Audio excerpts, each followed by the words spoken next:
Maharashtra today 24 news सत्य परिस्थितीचा सविस्तर आढावा।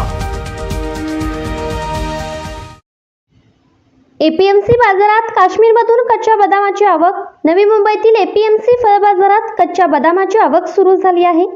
काश्मीरमधून येणाऱ्या या कच्च्या बदामाला बाजारपेठेत मोठी मागणी आहे। 250 ते 300 रुपये प्रति किलोने या बदामाची विक्री होत आहे। नवी मुंबईच्या एपीएमसी मार्केटमध्ये या बदामांची 10 ते 15 गोणी आवक झाली आहे। कच्च्या बदामाचा हंगाम केवळ 3 महिने असल्याने ग्राहकांची या बदाम खरेदीला पसंती मिळत आहे।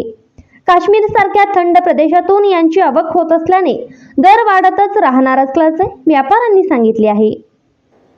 महाराष्ट्र टुडे मराठीसाठी ब्युरो रिपोर्ट कासिम अली सय्यद, नवी मुंबई।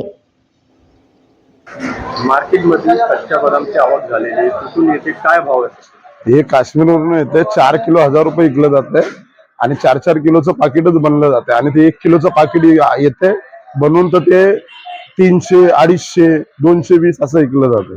ते 1 किलोचं पाकिट पण येते। कुठून येते? हे काश्मीरवरून येते। 3 महिन्याची सीझन असते, 3 महिने असते फक्त। आता सध्या कसा बाजार आहे? आता 1000 रुपये 4 किलो बाजार आहे। कोण ग्राहक खरेदी?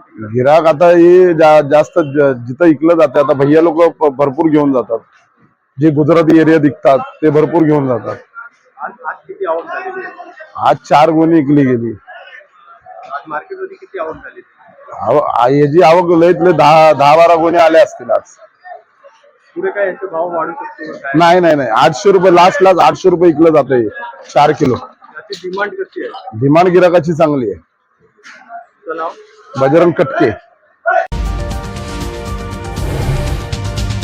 आजच महाराष्ट्र टुडे 24 न्यूजला सबस्क्राईब करा आणि सत्य परिस्थितीचा सविस्तर आढावा पहा।